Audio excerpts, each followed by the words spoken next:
We're here to talk about the Quran and its transmission. And let's be clear about what the focus of this is. It's the claim that the words that come from the lips of Muhammad from 610 to 632 AD are exactly identical with the words that is found in the Qurans that we have today. What we're not talking about is English translations of the Quran. There's about 106 of those, but we're only focusing on the Arabic. So you're going to learn some Arabic tonight from me. One of my other jobs is I teach Arabic. Many Muslims make incredible claims about the Quran. This is one from the Turkish billionaire, Fethullah Gulen. He says, the Quran's text is entirely reliable. It's not been altered, edited or tampered with since it was revealed. All Muslims know only one Quran, perfectly preserved in all its original words. American writer Suzanne Hanif says, the Holy Quran is the only revealed scripture in the history of mankind that has been preserved from the present to the present time in its exact original form. Jamaluddin Zarabozo says, you can travel to any part of the world and pick up a copy of the Quran and you'll find it the same throughout the world. Abdullah Yusuf Ali, a famous translator of the Quran, says, the Arabic text we have today is identical to the text that was revealed to the Prophet. Not even a single letter has yielded to corruption. This book that comes out of Abu Dhabi and available in bookshops around Australia says the Quran has remained unchanged, even to a dot has not changed. No variation of the text can be found. Maulvi Muhammad Ali says, no copy differing even in a diacritical point is met with.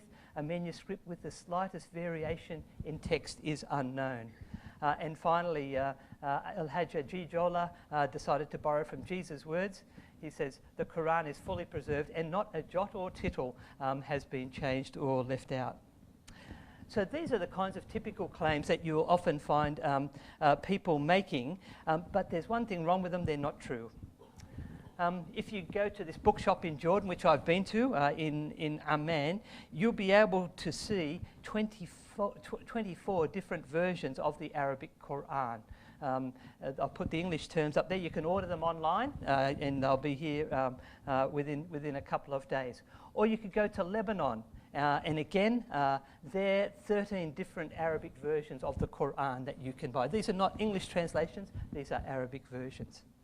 But if you want to save yourself your airfare, you can just come to my table and have a look at my little collection of 17 versions that I've collected. As I've travelled and lived in Muslim countries, gone to Islamic bookshops and said, what versions of the Quran do you have? So how did so many Arabic versions arise? Where did that come from? Well, they didn't come from Muhammad. We have to go back to his time. Muhammad never wrote a Quran and he never sanctioned a full written version of the Quran. There's two reasons for this. Firstly, he couldn't read or write. So he was illiterate. And secondly, he could have received a revelation right up until the moment that he died. So the Quran, in effect, couldn't be completed until he'd breathed his last breath. And as a result, his followers had to wait until he died in 632 to compile a full Quran. There were some verses written on stones and leaves and camel bones. There's one there, Surah Al-Fatiha. And many people memorized some of these verses. But after his death, many of his followers who'd memorized parts of the Quran, or the whole of the Quran, they were called Huffaz, were killed in a battle in Yamana in December 632. And there was a fear that the Quran might be lost. And so the Caliph, Muhammad's successor Abu Bakr, ordered that a Quran be written down in full. And he got Zayd bin Thabit to go around and collect the parts that he could find, get them from people, and write them on a scroll. And this copy was given to Hafsa, to one of Muhammad's wives. But he wasn't the only person who was collecting copies of the Quran. In the Hadith, Sahih al-Bukhari says the Quran was collected in the lifetime of the Prophet by 4 men, and it names them, Ubay ibn Ka'b, Abu al-Darda, Mu'adh bin Jabal, Abu Zayd, and Zayd bin Thabit. And Muhammad had told his followers, there are 4 men that you should learn the Quran from. And he named them Abdullah ibn Mas'ud, Salim, Mu'adh, and Ubay bin Ka'b. Notice there's also some of the same people who were collecting the Quran in the lifetime of the Prophet. But there was a problem. It was a big problem that they did not agree on what the Quran should be. Abdullah ibn Mas'ud would not accept the final 2 surahs or chapters of the Quran, and he wouldn't accept Al-Fatiha, the first chapter. He said that was just a prayer that Muhammad prayed. He said, do not mix up with the Quran that which is not in the Quran. These 2 surahs are not included in the Quran. So he, being one of the people that Muhammad had said, learn the Quran from this man, had a version which only had 111 surahs, whereas the current Quran has 114 surahs. One of the other men, or 2 of the other men, Abu Musa, one of the 4 recommended by Muhammad, included 2 extra surahs that are not in today's Quran. We still have copies of these, and if you read them, they read very much like Quranic chapters. They were called Surat al-Khala and Surat al-Hafs, also known as Surat al-Qanud. So that made his Quran had 116 chapters or surahs. Another man, Ubay ibn Ka'b, combined 2 of the chapters together, making 115 chapters. And so within 20 years of Muhammad's death, 4 major collections of the Quran were being accepted in different cities. And you can see them. These, again, some of the men that Muhammad said learned the Quran from these men. And they had differing numbers of chapters, things that they accepted, things that they included, things that they left out. And there were about another 12 other versions that were also floating around at this time. As Islam continued to spread throughout the world, this then became a problem. As Muslim troops were gathering on the border of Armenia to invade it, Muslim troops came from all over the parts of the Muslim world, and they were in a mosque in near Armenia and reciting different versions. And they said those who follow Abdullah ibn Mas'ud's version go there. Those who follow Abu Musa go there. And they were reciting the same chapters, but they were reciting different things. And a bit of a dispute rose up about which one was the correct version. And so this man named Hudhayfa went and complained to the Caliph, Uthman. He said, we need to have only one version. And so Uthman ordered a committee of 4 men, include one of them being Zayd bin Thabit, to compile an authorized Quran. And he said, gather up all the other bits that you can find and burn them. Not all of the copies were destroyed. Some of the people hid theirs. They were told to hide it so they couldn't be destroyed because they believed they were authentic. People rewrote the verses after the first copies came out, and so multiple copies continued to circulate. Unfortunately, we don't have any original copy of the Quran from this period. German scholar and Muslim convert, Professor Anne-Marie Schimmel, says that no original Quranic text has survived. And Professor Tayyar Altıkulak, who's a Turkish scholar, speaks of the first mushafs, or the first codices or collections of the Quran, having been destroyed or disappeared due to wars and natural disasters. And he calls this one of the greatest weaknesses and pains of the Islamic world. But that we have copies of early manuscripts, not the originals, but some very early manuscripts. And you can go and travel around and see these in Istanbul. There's a couple there. The Cairo one, in Sana'a, big collection. I'll talk about that later. Istanbul and Tashkent have a version there. The National Library in France has some. Birmingham has some. They're scattered around. These are probably the 10 most ancient ones, but they're not the same. You can look at those. In fact, we have facsimiles of these early collections here. My student Dennis can show you those, and you can compare them and see some of the difference that exists right from the earliest days. Some of those problems you find words being inserted into the text. This is one copy from the French National Library, and you can see there the brown writing, but in the midst of it is a little black word called bimithlihi, which is similarly.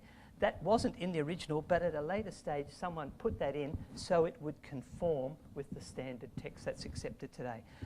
Abdullah ibn Mas'ud's and Ubay bin Ka'b's versions did not have that word in there. It was added in later on. See that there. In the Topkapi manuscript, you can see again a phrase that's been added in there that it says, Allah yakhluqu ma yasha. So God creates what he wills. Again, that wasn't in the earlier text, but it was added in later on. So these are some of the earliest ones that we have. This is another one in the French National Library. Whoops, someone's ringing me up. Thank you. Was that you telling me to stop talking? No. The National Library, the word they, whom, has been erased from the text because it's not in the standard text that we have today. Sometimes you'll get overwriting, text being rubbed out and new text written over top of it. And again, you can come and have a look at those and see those. So each one of the 10 earliest Quranic manuscripts has multiple corrections. There are tens, sometimes hundreds of corrections in each manuscript. So they've gone through a history. And usually the corrections are made to make it conform to the standard text of the Quran. But there was something that all of these texts had in common, and that was the absence of dots. The earliest Qurans had no dots in them. And you might think, well, why is that important? Well, a little Arabic lesson here. Arabic has 28 letters. Of those, you can see the dots there, which distinguish the letters. 14 of them have dots, and without those, you can't tell the difference between them. In fact, if we take the dots away, we're left with a text which is a little bit of a mystery. It's very difficult for people to be able to read that. There's 21 letters that could be something else. Arabic is, so there's only 7 unambiguous letters in the text. Arabic is based on 3-letter roots, and the simplest noun or verb that you can have has just 3 letters, and this is a kind of the skeleton without the dots. And if we put the dots in there, we can create a whole series of different words. So we put the dots in different places, 1 above, 1 below, 2 above, 2 below, or 3 above, and you see the different words that will come out of that. So they're quite significant. If you've got a text which has no dots in it, it's very difficult to understand what it is. And there I've put in the vowel markings or the tashkil. I'm just wondering how many people here can read Arabic. So read Arabic, maybe Urdu, Farsi, so Arabic text. We've got quite a few here. Okay. Well, maybe one of you could tell me, what does that, can anybody read any line from that text? Anyone willing to have a go? I can't do it. Someone can? Oh, where's that? Oh, okay, Sammy, yes. Second half, Yeah. say Bismillah. Yes.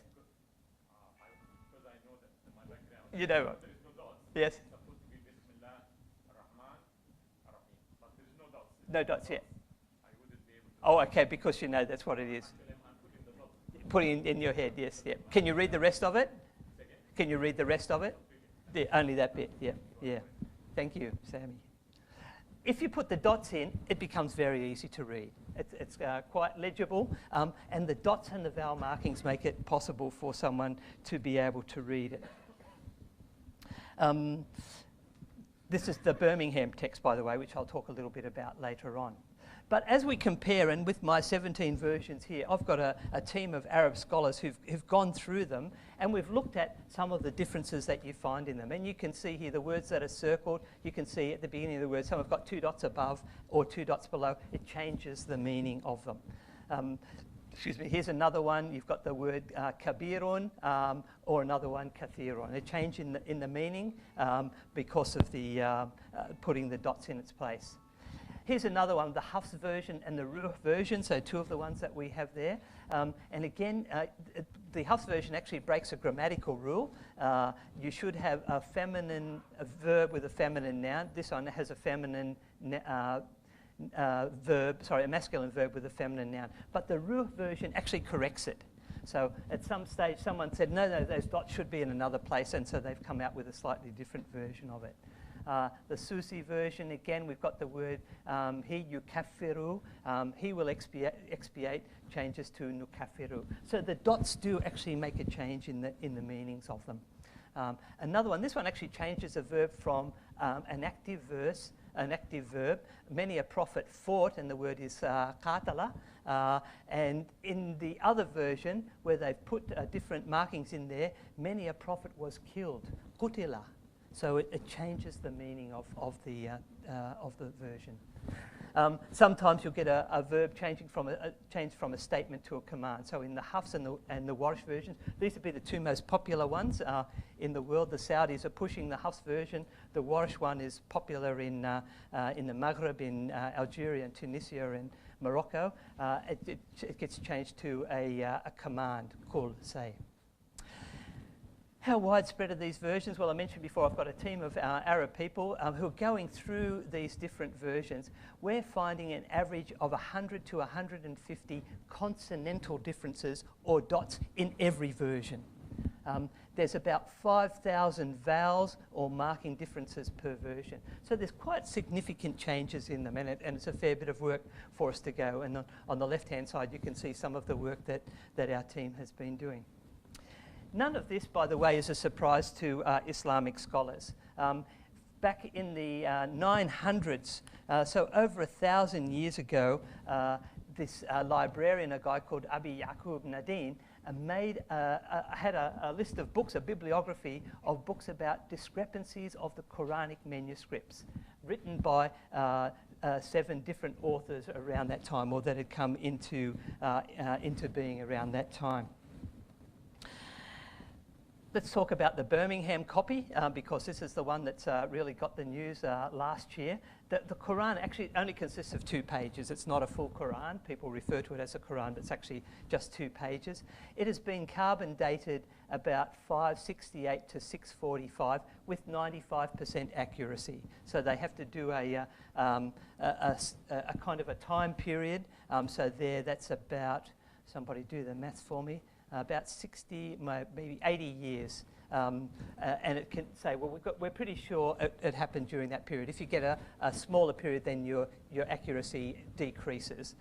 Of course, carbon dating only dates the animal skin. It was on a calf skin, and that tells us when the animal died or was killed. It doesn't tell us actually when the thing was written. The equivalent might be finding a 1970s exercise book in the back of your filing cabinet and writing on it now, and people looking at it say, oh, 1970s, but it was actually written in the 21st century. So that's one of the problems we have with this one. It's dating the skin. It's more difficult to date the ink. But certainly paleographers say that the ink or the writing on it comes from a later period. Now, the second problem is that if it was written in the earlier date, it actually predated Muhammad. It actually was written before he was born, or before he even became a prophet. And this would suggest that Muhammad was borrowing pre-existing verses rather than receiving them directly from Allah. So either way, whether you go in early dating or later dating, it's problematic. But more exciting was this discovery in Sana'a in 1972. They found over 1,000 ancient Qurans over many centuries, and these are among the earliest Quran manuscripts that exist. Amongst these 1,000, there were 20 potato sacks. They found this thing which is called a palimpsest. It's an animal skin which was written on at one time, and then the ink was washed off and they wrote over top of it. Animal skins were expensive, so they used to reuse them for texts. But using ultraviolet photography, we can now read the lower text, and we see that these texts were actually from the Quran. And I'll show you some examples of that. But both of them have been added to. There have been changes on these texts. And so we effectively get 4 texts out of this one animal skin. So you've got a lower text and the corrections that are made on that, and then the upper text and the corrections that are made on that. The lower text is about 73% in concurrence with the Quran that we have today. The upper text is much closer to the standard text, but still not 100%. some of the differences that are there, we find some different words there, and you can see they're in the colour blue, and for those of you who can read Arabic, you can see the word Jahannam written above the word for hell, and underneath in the blue is the word, if you put the dot in the right place, you get an-nar, the fire. And you can see the other changes that there are there as well. Sometimes it's got words that are missing from today's standard text, and maybe they were removed at a later stage. And we've got some words that are in the standard text but were not present in those very earliest texts. So we're looking at a text which is quite a kind of a forerunner to these early texts. At several times, Muslim leaders have attempted to ensure that there was only one Quran. And I mentioned in 652, Caliph Uthman ordered that all the variant Qurans be burned. The ones that that weren't kind of accepted by his committee of four. In 1924, the Egyptian government found that there were many variants around there, and so they took all those variants and they sunk them in the Nile. Some people say, well, the Quran or Islamic teaching talks about the 7 ahruf, the saba ahruf. So Muhammad said you can read the Quran in 7 ways. And the question to that would be, so why did Uthman only keep one? Why didn't he allow 7 copies to circulate? And if he was alive today and he saw my collection there of 17, which ones would he say, well, this is not the acceptable one and these ones this one is acceptable and these other ones need to be burned? Which ones would the Egyptians feel the need to destroy nowadays? So just to summarize, we began by looking at the quotes from 7 Muslim scholars that not a word, dot, jot or tittle of any Quran had been changed, and that you can see the same Quran all around the world. And we've seen that to be a false statement. We also saw that Muhammad's earliest followers had a variety of versions of the Quran. There was not one standard version that was there. They remembered what he said in quite different ways. So, in effect, we don't know what the original Quran said. We've got the copies that have been made, but we know that there was some dispute amongst them. Certainly, Uthman thought that he could destroy all of the ones except the one that he thought was the most acceptable one that came from his committee of 4 people. We've seen that the 10 earliest manuscripts all differ from each other, and again, you can come and have a look at the facsimile copies here with Dennis afterwards. We've also seen that there were no dots on the earliest manuscripts, and the absence of these dots results in great ambiguity in the text, and you can put the dots in different places and come up with quite different meanings. Ladies and gentlemen, I think the evidence is all there before you. I think it's patently clear to all of us that the Quran has been changed. Thank you.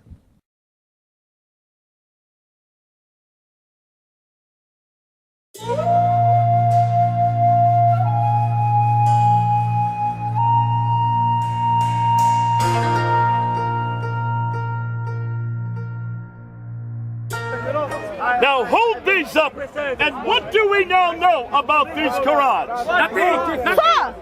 Amjad says there's nothing. Now Amjad, do all of these Qurans agree with each other? No.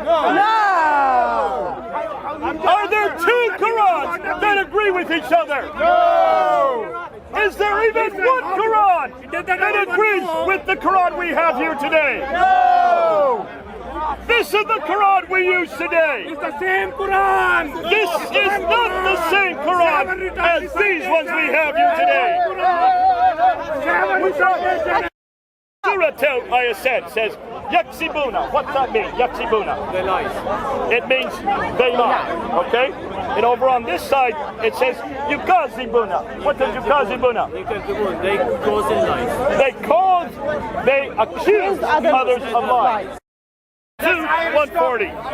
Here you have Takakuna. Takaluna versus Yakaluna. So Takaluna versus Yakaluna. They say, you say, and they say. Okay, you say or they say. And the verse says, or do you say Abraham, Jacob, and his offspring were Jews? And over here in the waters it says, or do they say that Abraham, Jacob were Jews? Get him! Get him! I'm not going to go in there. Exactly. Down here and discuss. You won't be in the camera. You're showing up. I don't know, but hang on. Ask them to come down on my level and discuss. No, one of them is correct. One is my book. Which one is it? Which one is it? All of them. All of them. Which one? All of them. All of them. They're all of them saying. He can. He can. Let's unpack. We have this. Let's unpack. I want them. What is? Now, is that different? Are these different words?